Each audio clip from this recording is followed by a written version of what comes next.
Es 28 de octubre de 1922. El carismático líder Benito Amílcar Andrea Mussolini y su Partido Nacional Fascista o Partito Nazionale Fascista, PNF, han emprendido una marcha sobre Roma. Sus grupos paramilitares, los camisas negras, llegan a la capital italiana. El primer ministro, Luigi Facta, renuncia después de que el rey Vittorio Emanuele III le impida declarar el estado de sitio. El rey temía una masacre y ciertamente no se imaginaba que iba a facilitar una serie de masacres muchísimo más brutales que la que temía en ese otoño de 1922.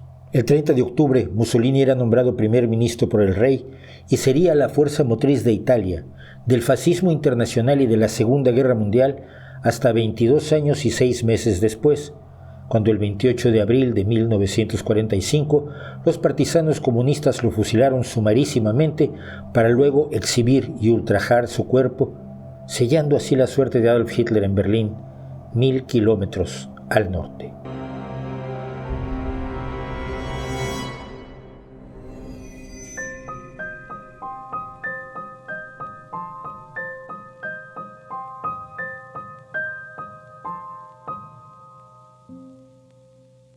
¿Cómo llegó a ser Benito Mussolini el hombre más poderoso de Italia, el promotor de la brutal visión fascista y el animador de la guerra más sangrienta de toda la historia humana?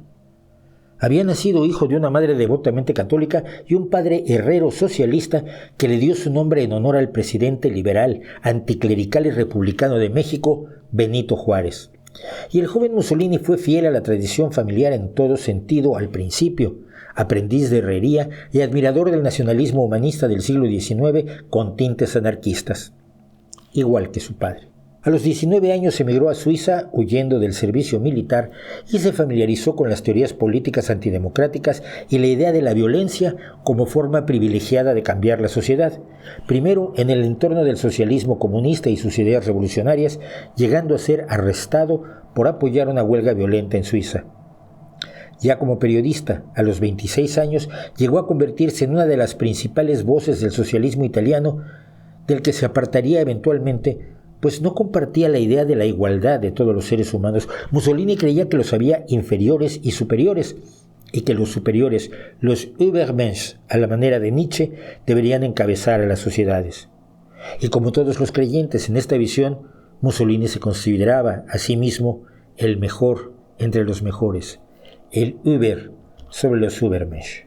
Cuando decidió apoyar el esfuerzo de guerra de Italia en la Primera Guerra Mundial en 1914, el Partido Socialista, que estaba en contra de la guerra, lo expulsó y Mussolini abrió entonces el diario Il Popolo de Italia, El Pueblo de Italia, financiado por empresarios como Fiat y Ansaldo y los gobiernos de Francia y el Reino Unido, y en ese diario presentó sus ideas de nacionalismo, militarismo, religión, corporativismo y recreación del Imperio Romano para mayor gloria de Italia. Creó el concepto de espacio vital, el territorio que según él una nación imperial tenía derecho a anexarse para prosperar económicamente, y proponía, por ejemplo, sacrificar a 500.000 de eslavos bárbaros, además de colonizar África para someter a sus pobladores inferiores y poblarlo todo con gloriosos italianos.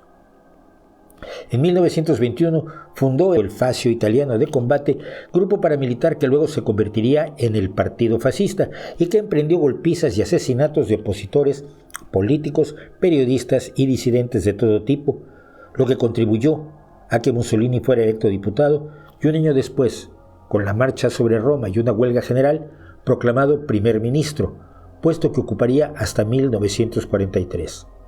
Partido y gobierno, a partir de entonces, serían lo mismo. Desmanteló la Constitución y las instituciones y se erigió como el único poder en Italia. Y el poder siempre atrae a la violencia.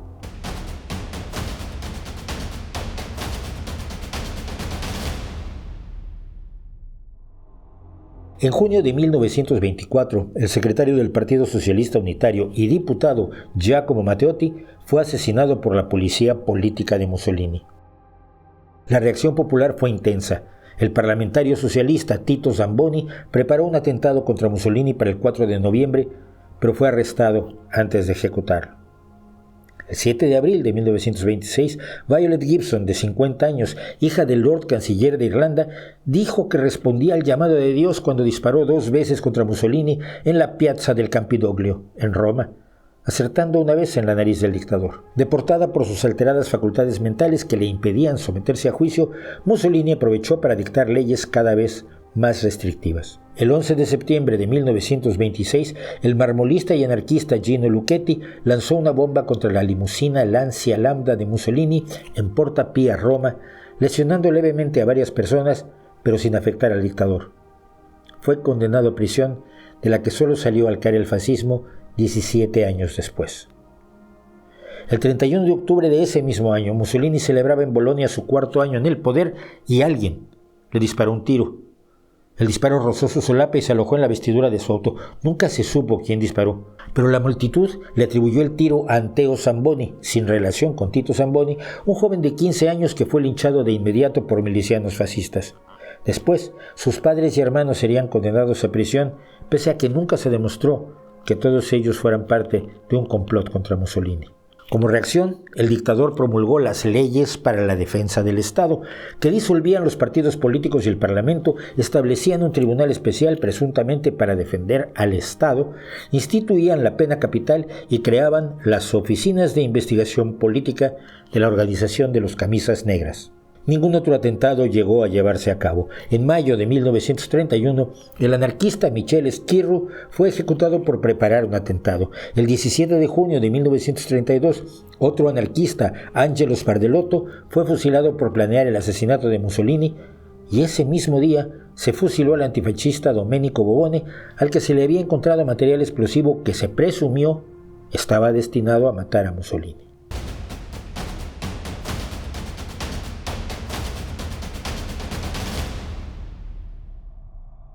Consolidado el poder de Mussolini, pese a que nunca desapareció una resistencia antifascista en Italia, encabezada sobre todo por comunistas y anarquistas, empezó a crear su utopía fascista basada en un agobiante culto a la personalidad.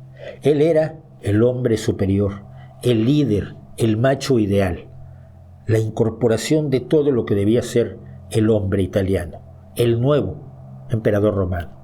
Los profesores debían jurar su lealtad al régimen fascista y todos los directores de periódicos eran nombrados personalmente por Mussolini. Toda organización profesional o corporación, sindicato, etc., debían estar bajo control clandestino del gobierno. Era el corporativismo.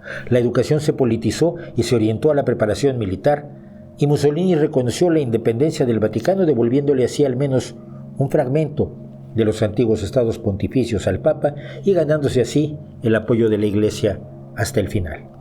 Mussolini soñaba con un nuevo imperio romano en África y los Balcanes.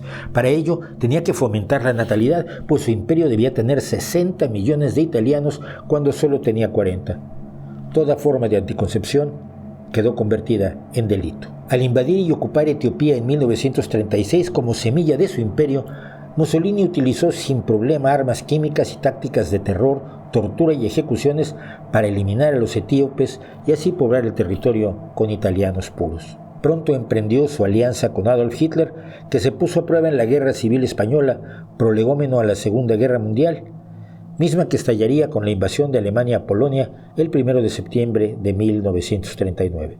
Mussolini se mantuvo neutral 8 meses, pero al prever el rápido triunfo de Alemania sobre el Reino Unido, el 10 de junio de 1940 le declaró la guerra al Reino Unido y a Francia, emprendiendo acciones contra las posesiones británicas en África e invadiendo Grecia sin éxito. Posteriormente, el envío de tropas italianas al frente de la Unión Soviética en apoyo a la invasión alemana de 1941 dio oxígeno a la resistencia. Muchos italianos consideraban que esa no era su guerra, ni promovía el nuevo imperio romano. Y en diciembre de 1941, después del ataque a Pearl Harbor, Mussolini le declaró la guerra a Estados Unidos.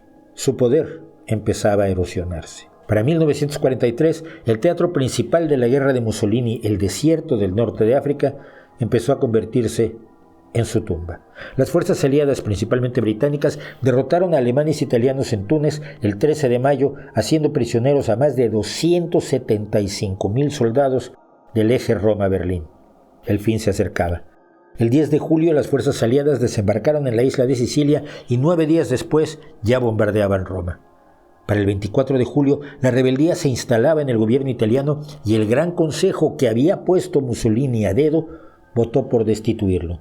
Al día siguiente, el rey Vittorio Emanuele III lo despidió y la policía italiana, los carabinieri, se hicieron con su custodia presuntamente para protegerlo. De inmediato, fuerzas alemanas invadieron Italia por el norte y el nuevo primer ministro Pietro Badoglio firmó un armisticio con los aliados el 3 de septiembre, mismo día en que los aliados invadían Italia por el sur. Hitler intentó destituir al nuevo gobierno, se propuso liberar a Mussolini y ocupar Roma, algo que consiguió brevemente el día 10. El 12 de septiembre, Mussolini fue liberado por un comando alemán y enviado a Alemania para conferenciar con Hitler y luego formar una supuesta República Social Italiana en el norte de Italia, la zona ocupada por los alemanes. Durante año y medio, Mussolini vivió en Gargano, Lombardía, fingiendo que gobernaba cuando era solo un títere de las fuerzas alemanas y controlado cotidianamente por las SS. El 4 de junio de 1944, los aliados liberaban Roma. 2 días después, al otro lado de Europa, el día 6, los aliados lanzaban la operación Overlord, el día D, invadiendo Normandía. Para enero de 1945, Mussolini le confesaba a la periodista Madeleine Molière: «Espero el fin de la tragedia y extrañamente desconectado de todo ya no me siento actor. Siento que soy el último de los espectadores».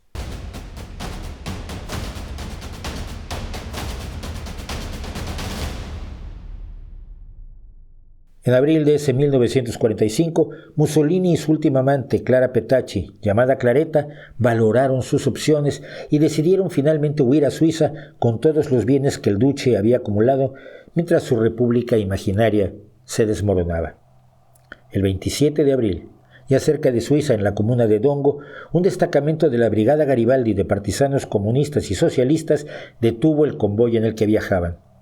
El partisano Urbano Lázaro vio a un hombre que intentaba pasar desapercibido bajo un capote y un casco en un rincón de un camión. Un oficial alemán intentó distraer a Lázaro diciendo que el hombre estaba borracho, pero el partisano lo reconoció y lo llamó. «Camarada», pero no respondió. «Excelencia», le gritó después sin obtener reacción. Finalmente, Lázaro llamó: «Cavaliere Benito Mussolini», y el hombre se estremeció. Lázaro saltó al camión y arrestó a Mussolini en nombre del pueblo italiano. Lázaro declararía después: «Su rostro era como cera y su mirada vidriosa y de alguna manera ciega. Leí agotamiento extremo, pero no miedo. Mussolini parecía completamente desprovisto de voluntad, espiritualmente muerto». Junto con Mussolini y 16 antiguos líderes fascistas fueron decomisados 35 millones de liras, 160 soberanos de oro británicos y 3 bolsas de joyas donadas al fascismo por los italianos años atrás. Un total valorado en más de 875 millones de euros de 2024, el llamado Tesoro de Dongo. Siguieron momentos de enorme confusión. El armisticio firmado entre Badoglio y los aliados, representados por el futuro presidente estadounidense Dwight Eisenhower, establecía que Mussolini y todo fascista que estuviera incluido en ciertas listas debía ser entregado a las fuerzas de las Naciones Unidas. Pero eso no iba a ocurrir.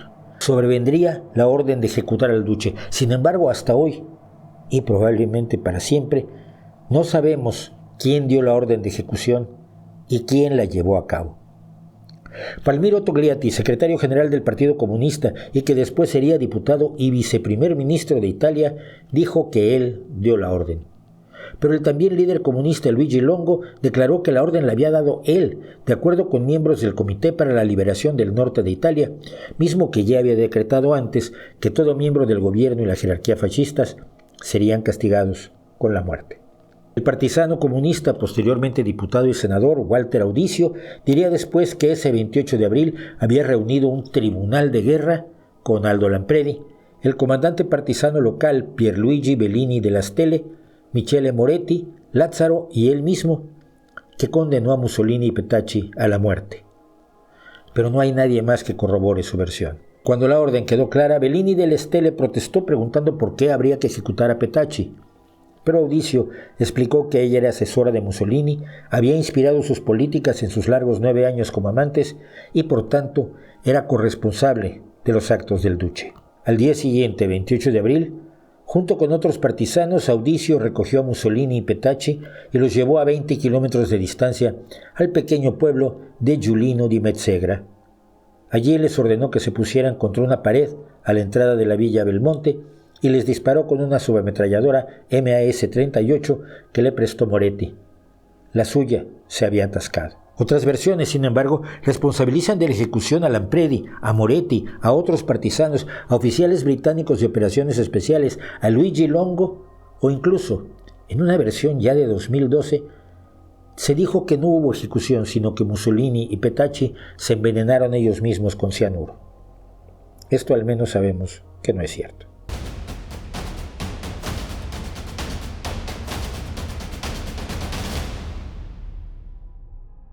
Con lo que se crearía una de las escenas más escalofriantes de la oscura crónica de la Segunda Guerra Mundial, los cuerpos de Mussolini, Petacci y algunos otros fascistas ejecutados fueron llevados en una furgoneta a Milán, distante 80 kilómetros, llegando a la Piazzale Loreto a las 9 de la mañana. Esa plaza Loreto era llamada por la población entonces la Plaza de los 15 Mártires, pues allí 15 partisanos habían sido ejecutados en agosto de 1944 y sus cuerpos dejados en exhibición pública durante todo un día. Era la venganza de los partisanos. Los cuerpos de los fascistas, sobre todo Mussolini y Petacci, fueron atacados por la multitud. Les lanzaron verduras podridas y piedras, los escupieron, los orinaron y los patearon. Después, alguien los colgó cabeza abajo en un techo de una estación de gasolina a medio construir, mientras la multitud gritaba que los colgaran como a los cerdos, más alto y más alto. Ese 29 de abril, el corresponsal especial del diario británico The Guardian escribía el relato de los acontecimientos en la plaza, destacando a una mujer que se acercó y le disparó 5 tiros a corta distancia al cadáver de Mussolini, gritando 5 disparos por mis 5 hijos asesinados.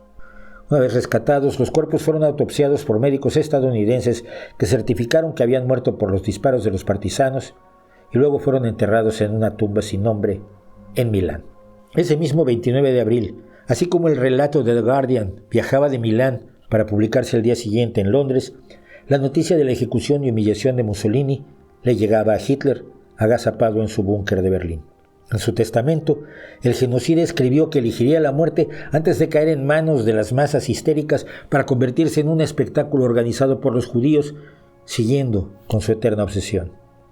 Al día siguiente, Hitler se suicidaba junto con su recién desposada amante, Eva Braun, ordenando que sus cuerpos fueran cremados para que no fueran ultrajados por la muchedumbre. La guerra en Europa terminaría días después, el 8 de mayo de 1945. Como epílogo macabro de esta oscura crónica, en abril de 1946 jóvenes fascistas desenterraron el putrefacto cadáver de Mussolini y lo conservaron durante 4 meses, luego de los cuales se hizo cargo de los despojos un monasterio que los conservó hasta que fueron enterrados por su viuda en el pueblo natal de Mussolini en 1957.